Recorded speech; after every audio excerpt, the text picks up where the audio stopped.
Hello and welcome to Separated by Water, the podcast for fans of English teams for those of us who live in Ireland, North and South. My name is Colin Campbell. I'm a Spurs season ticket holder for my sins, my partner and co-host, Plan. But today, Paul, there's one subject, really, and one subject only. Probably you may have heard the news earlier on. Crystal Palace.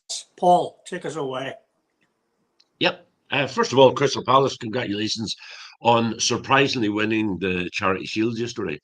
But straight afterwards, they get a kick in the balls by this news. And, you know, I have mixed feelings about the news. I've always been upset up front about that. But anyway, look, we'll recap it. Crystal Palace won the FA Cup in April or May. Is it April or May? I think it is. May. And as a consequence, one of their investors, John Textor, was an owner of Lyon Football Club. So you can't be an owner of both. I'll actually put up the ruling on it.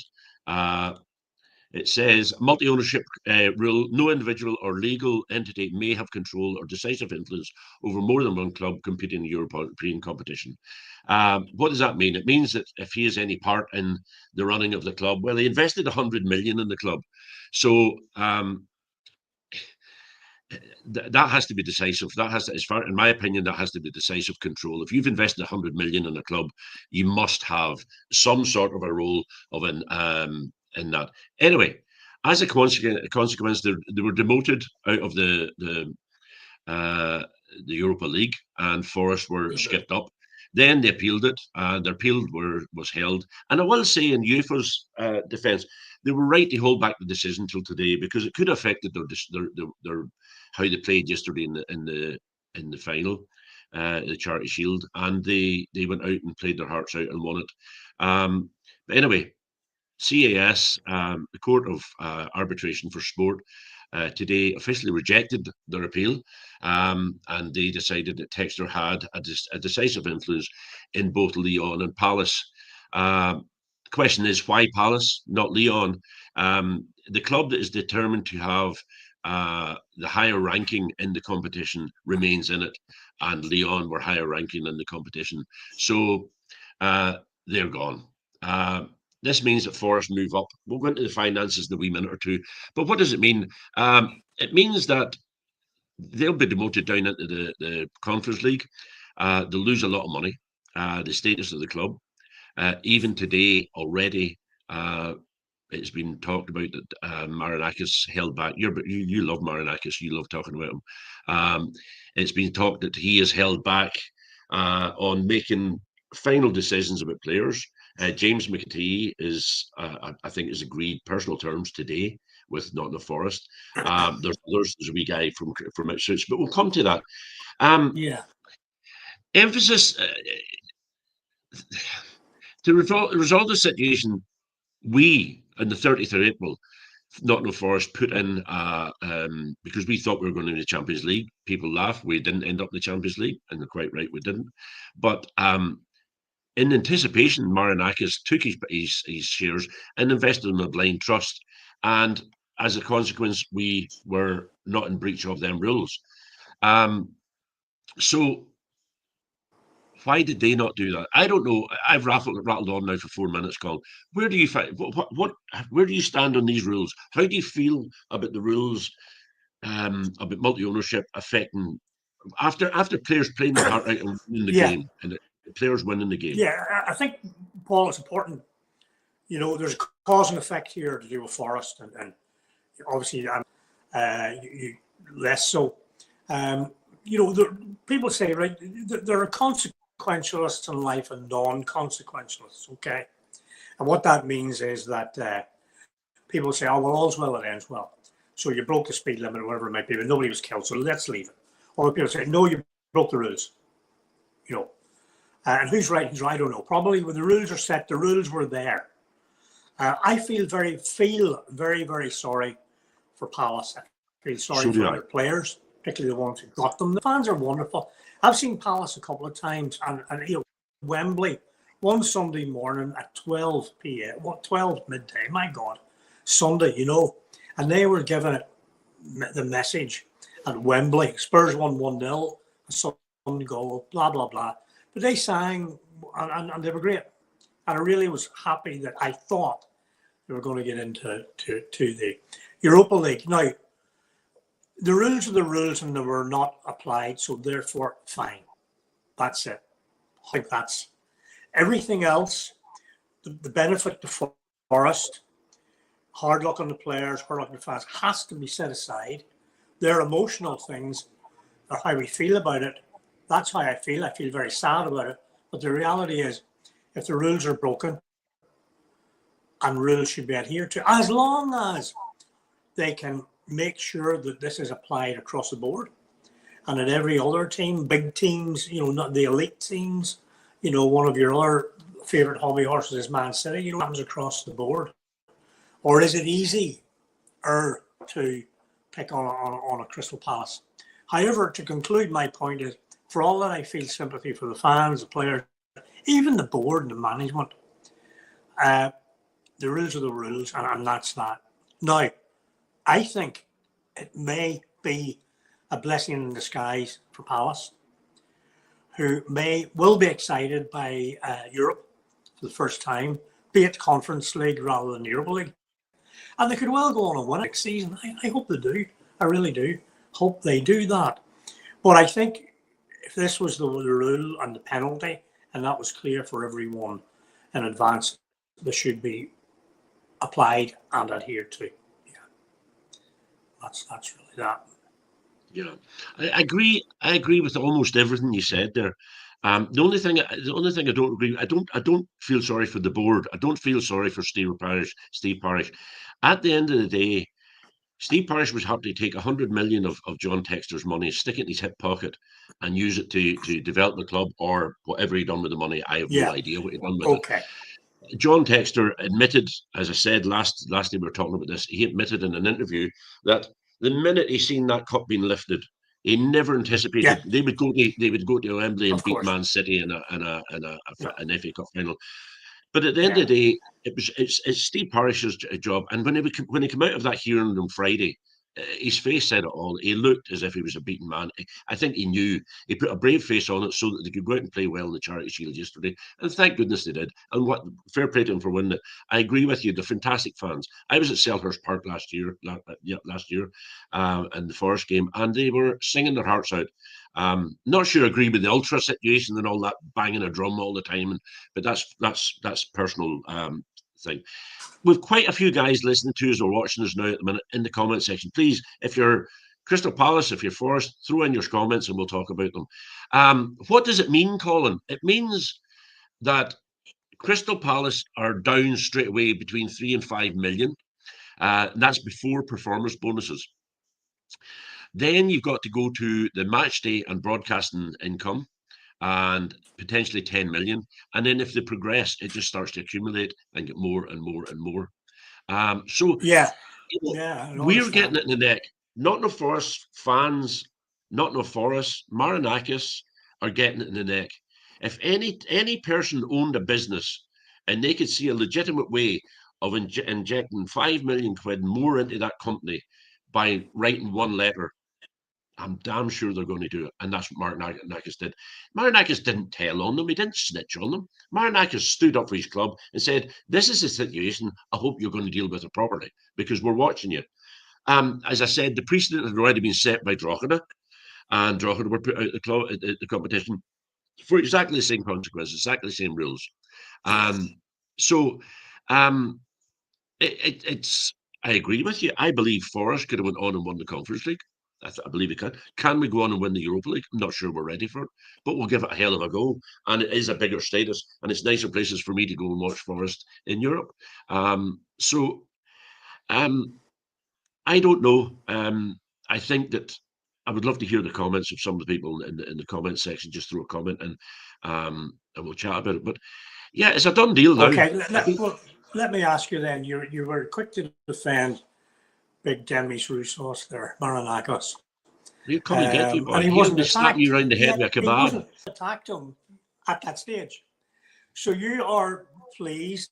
Let's just go back to you're pleased about his performance of writing this letter, which wasn't or snitching or threatening. It was simply a letter to bring something to the attention of UEFA, which they were already aware. Stating the fact that we had received a letter on the 30th of April. He wrote back and said he needs a short period of time to put his shares into a blind trust, which he did. And had we got Champions League football, we would have remained in the Champions League because he'd done this. Steve Parish failed to do it. So he was pointing that out, and he's right to point it out. He's right to point it out. Okay, that's good. Well, the only old saying, when there's one finger pointing at you, there's three pointing back. And, Forest may find themselves under the microscope for a wee while now, Threatened litigation. Well, they threatened Spurs, they threatened Palace, they threatened, one or two now. It looked like he even threatened your manager.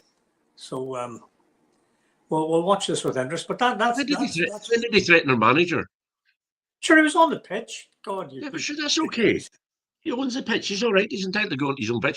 I tell you, if your owner Levy took as much interest and stood up for your club as much as he has, and shows as much intent in investing money and spending it properly, you'd maybe be a lot happier. I'm telling you now, he's a good owner. I'm glad he is. I can assure you, if Daniel Levy went on the pitch at Tottenham, 30 seconds in, it would be 30 seconds further. Well, there you go. There you go. We love our owner. We love what he's doing. We love the fact that he's sticking up for us. We love the fact that he's buying players. He's out. He's sealing deals. I did hear an interesting one today that I think it was Simon Jordan on Talk Sport.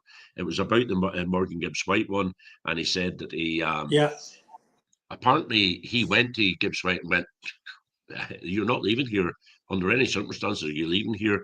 And so my best guess on that one is that everything isn't as happy as it seems with Morgan Gibbs White.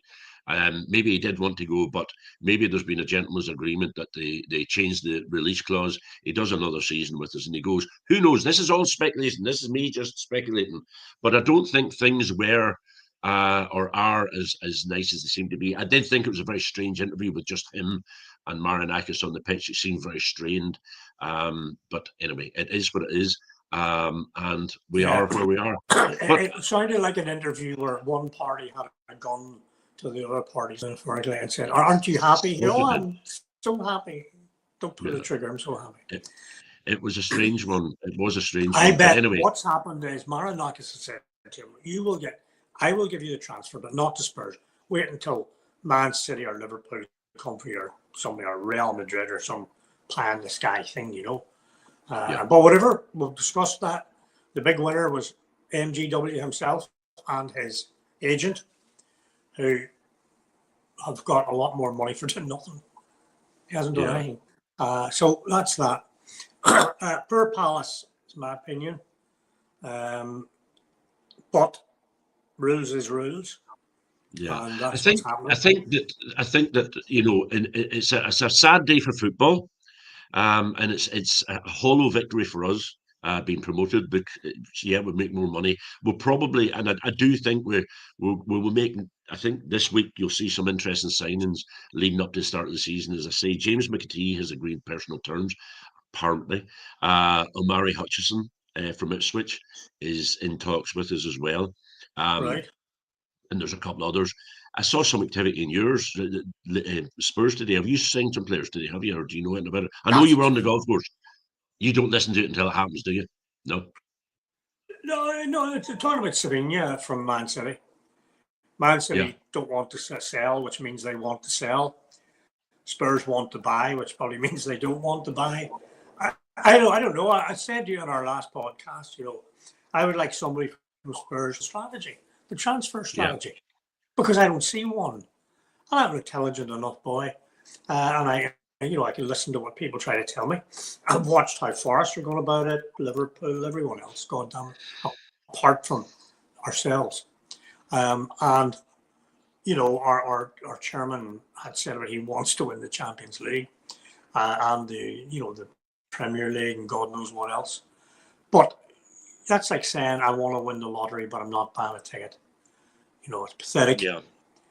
And it's irritating.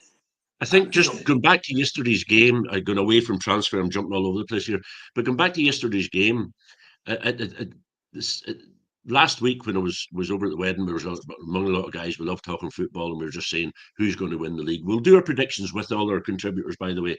And again, there's a dozen people in the listening to us live. Throw a comment in this comment section to us, guys, asking a question. Do you agree with the Palace getting relegated out of it, or what do you think? Throw in a comment. We're happy to talk about it. But what I seen yesterday was a Liverpool I didn't think was as strong as they should be. Did you watch the game? No, I didn't. I listened to it. I was out. I watched. When Liverpool scored after 4 minutes, I thought this is going to be a murder picture. I thought this was going to be a murder scene. I thought it was going to be a railroad. They're just going to run through them here. I thought they were going to score 6 or 7 against them. But I tell you what, Crystal Palace are not devoid of ideas. And Glasner showed a plan B and a plan C, and he made substitutions very early on. Will Hughes come on? I thought it was a great, for the age of him, he's a great midfielder. He gives everything. He leaves nothing on the pitch, and he gave everything. And they come back, and see, when it went to penalties, I turned around to Rosario and I said straight away, Crystal Palace will win this.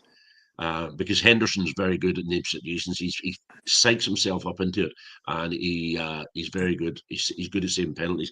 I've seen him go and checking the water bottle for every player that's come forward. He checked the water bottles. He had it all written down again. So he does. He must do his work in the background. So fair play to them. And I tell you now, Liverpool, if they don't sign the striker they're hunting down from Newcastle, then I'm not sure it's written in stone.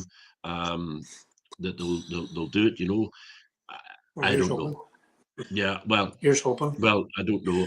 I would like to see that Palace team. Tom Henderson, Hughes, Wharton, Gill, Ise. In a way, what I'd love happening to move to Spurs, which is to see the team stay together and see how good they could be this year. Yeah. For the sake of the Premier League, I think it'd be great to have a. Because I was a big fan of Glasner. You remember.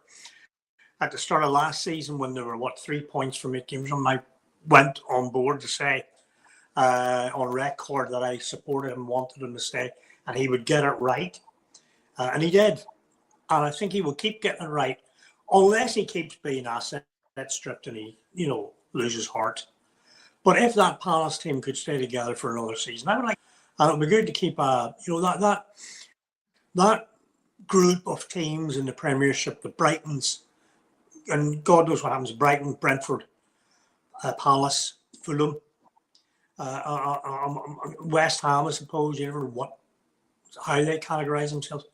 But that middle order who do well and push everyone else and play well and are very entertaining.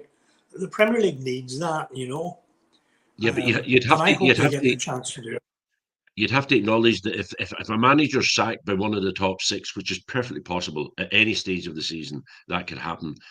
You would have to say that Glasner's going to be top of the list now because of what he's done with Palace. They haven't won a big trophy, and now they've won 2 in a matter of months. Yeah. I think he's Austrian, but he could go back to Germany at some stage as well. That option's there for him. He may be tantalised by the Premier League and want to stay, but really it's up to Palace. I think you touched on something. I mentioned all the players there, but I think the jewel on the crown really is Glasner. His tactic, how he changes things. We've seen him be effective. We've seen him beat, to beat City in the final. They really knocked over and stuffed Villa in the semi-final. They even beat a very difficult Millwall team. So, I just, as I said, I would like to see them given the opportunity this season coming, to stay together and let's see what they can do, Yeah. Well, with the Conference League, of course, Yeah, exactly. They can carry on with that while we go to the Europa League. And there's a small. I wasn't going to say anything. But if you look at it, Colin, they went to, and I'm sorry, I don't want to be blowing sunshine up their ass altogether, because they're giving us absolute pelters on social media. Nottingham Forest are blamed for everything, absolutely everything. It's about the Spurs blaming us for everything. But if you look at it, they went to Wembley. They played the potentially two biggest teams in England in the Premiership, and they beat both of them on a big day. So they're not to be sniffed at. I don't think they'll be looking at anywhere near relegation at the end of the season. No, hope not. But I do believe yesterday sends out a message to us that, that this season's not stitched up. As it stands, I don't think that. I think Salah was terrible yesterday. He showed nothing normally, but like I know some people say this is just like a exhibition match. It's a trophy at the end of the day. Yeah. Everybody wants to win it. Well, yeah. I mean, I think they'd rather have won it than not, but they're probably happy. Slot's probably happy to get through injury free. They do have, fortunately for Bournemouth, they're away to Liverpool in the first match, but it'll be very, very interesting. And certainly have a few questions for you when we come to Fast Five, but you'll not know them until that particular time. Yeah. But it's I'm overwhelmed by your empathy and sympathy for Crystal Palace. I really am. Is that sarcasm or I've done nothing but compliment them as a team and as a squad. Their board has let them down. Steve Parish, who's done wonderful work for Crystal Palace, has let them down. At the end of the day, he has let them down. And rules are rules. There's nothing I can do about it. I agree. Just state the fact. Yeah. I agree. Anyway, I asked you the last day, and you did say fair point, but I've been asked to ask you and wait on an answer. Where should Spurs be? Where should Spurs be? Next season, where should they finish? You said last week, I want them to be where they're meant to be. Where are they meant to be? Oh, yeah. Where they should be. Top four. Honestly? Yes. Bigger than Chelsea? No doubt about that. What? Bigger than Chelsea? Are they a bigger club than Chelsea? It depends what you mean by that. Yes, I think historically, they're a bigger club than Chelsea. Chelsea have been a buying machine since Abramovich and all that, and so on and so forth. And they certainly can't argue with that in recent years. But I think there's a factor other things in terms of world stage. Is a club's size based on the size of its ground, the number of spectators, or the history of what they've won, or what's it based on? I think it's a combination of things. In other words, that's why I would say Leeds United are still a big club, but Barnsley aren't, Yeah. That Sunderland are a big club. Sheffield Wednesday are a big club, but others who compete with them are not so. There are others who were at one stage big clubs who no longer are considered that way. Bolton Wanderers, Preston North End are two that come to mind. But it's a franchise, a massive thing. They've won a lot. We've had this discussion. They've won a lot less than they ever should over the last 20 years. But I would say that is a sign of how big they are, that they have remained so well supported through all those empty, wasted years. And there's still a lot of attention drawn to them. Where I think they should be is in the top four. Where I think they will be is in the top 10. Okay. They've just had a message saying, isn't it wonderful how Colin continually manages to miss out mentioning Nottingham Forest as being a big club? Well, Forest, are they a big club? Yeah, they are a big club, yeah. Well, they won, in terms of history, they won 2 European Cups. Yeah. In the days when you only needed to win about 5 games, they won 2 European Cups. That's right. They're a big club. Yeah. Did you play? You played in the competition at the same time, didn't you? When you only needed to win 5 games. No, we'll reach the semi-finals and we're cheated out of it by Benfica. Oh, cheated! You were cheated. Of course, you were cheated. Yeah. You can go back on that there, but then more recently, I suppose you'd say Spurs have been in a final, and there's a small matter of the trophy. But so what, Forest, there are lots of big clubs, and then I think there are a few that have a real status, and I happen to think Spurs are one of them. And others will disagree because what have you won in the last blah blah blah? So you bloody well know what we've won. Nothing. But we've now won 2 trophies in quick succession. We've won the Europa League next year, and then we won the Hong Kong Cup. We beat Arsenal. Okay, yeah, Hong Kong Cup. I hadn't heard of it until I think this year. But anyway, let's go on to the Super Cup. Is the Super Cup a big deal on Wednesday night? Is that a big deal? Yeah. I looking forward to that. I think it will be very, very interesting. I think that the noise around PSG's died down a bit. I'll tell you that. At one stage, Paddy Power, I think we're talking 20-0 to PSG and all that. I think the noise has died down. What I would like to see, I would love to see Spurs win another trophy. Obviously. But I would like to see a good performance. I would like to see a sign that we have shape and commitment. That's what I would like to see. You Fair know, enough. and if we're getting that, I'll settle for anything else. Obviously, you can have shape and commitment and lose 10-0, which means maybe you don't have shape and commitment. Yeah. You know, so the score will influence the opinion on shape and commitment. I think what better to test yourself in many ways against, well, officially the best team in Europe at the minute. Yeah. PSG. I hope you win it. Obviously, I hope it gives us something to talk about on here when we'll barely give PSG 2 minutes on it. But I just wanted to hear your opinion, just in case you lose, and then you go, well, it's not that big a deal anyway. So it is a big deal. It depends whether or not you win it. No, see, I'm stuck. It's taken me to do this podcast with you to work out, to have other people to tell me, can you not see it? Can you not see it? Never happy. Never happy. Never I'm happy when there's. Second thing is, I'm happy when there's something to be happy about. All right. Second Now, thing if you is, beat PSG, I'll be something happy about it. I've just caught you out with one. You just took the hook there because I said to you, "Is it a big deal?" And you said yes. And then I said, "If you lose it, it is a big deal. It's a big deal. That's fine. Yeah. Okay. It's a big deal to me. Yeah. I hope you don't big have deal to. to me. Big deal to Spurs. Yeah. I think it should be. Yeah. I think to be able to compete against the European champions, you being the secondary next level of European champions of Europe, I think it is a big deal. Yeah, and it'll be a big occasion. It's a pity it's in.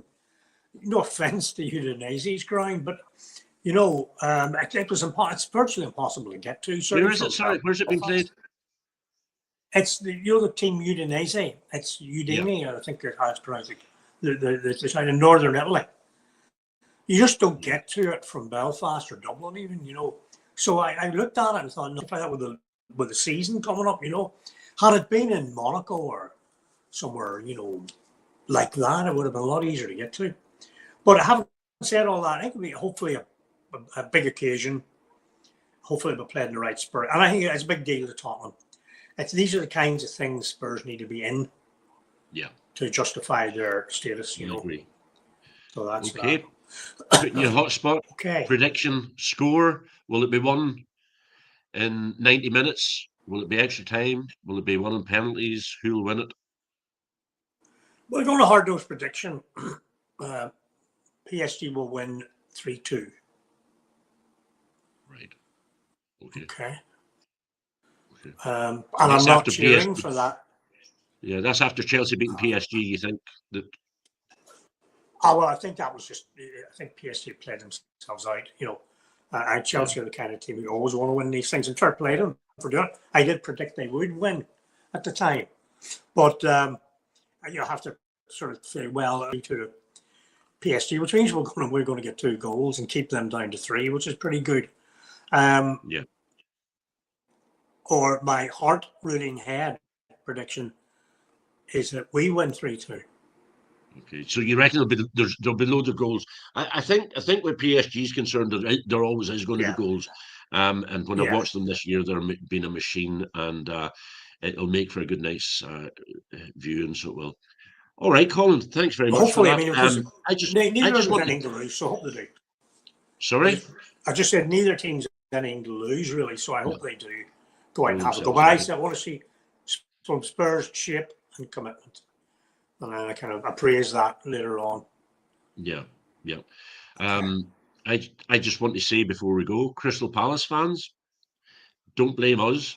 Go enjoy the Conference League. I hope you have a good season. I hope we have a good season, and we're going to enjoy the Europa League. I think everybody is where they're meant to be because of the rules and regulations, and it's not our fault that you guys were relegated. So, but we're getting pelters on social media, absolute pelters. It's going to make an interesting away game. I think we play them. Second game we play is against them at Selhurst Park, so it'll make for interesting spectating. And I know a few guys will go in there, so they'll take some footage and send it to us. So they will. Colin, thanks very much. Just one point you mentioned there. You said everyone's where they're meant to be, and that's right, because Spurs are on the Champions League. Exactly. Final thought for the day. I was talking about Crystal Palace and Nottingham Forest. Okay. We'll see how he's got on next year. Thank you very much. 17th, and win a dodgy cup to get promoted into the Champions League again. Wow. You see things completely different than I do, that's for sure, isn't it? It'll not be an dodgy cup next year when you're travelling all over Fiorentina and whoever else is in at that time. Yeah. Then you'll So be looking all at for that, it. I'm just trying to work out who we're going to be playing against and see what's happening, because at the minute I can't work it all out. My advice is don't try to. Don't try to. I'm not going to. I'm just going to wait until I'm told we're playing roller or whatever it is. Yeah. Anyway, thanks for that, Colin. Thanks. I'm sorry, Okay, I know thank you you. rushed back from golf to do that. It was a big day. We will maybe do one on Thursday and do a review of your game, your Super Cup, and I really do genuinely hope that it's to talk about Spurs winning another trophy, even though it's not Champions League or European Cup. It's a cup. Thank you All very right. much. Anything else you want to add before we go? Thank you. No. Just No. see you Okay. on soon. Thanks, guys. Stay safe. You Bye-bye. Reds, take care. See you.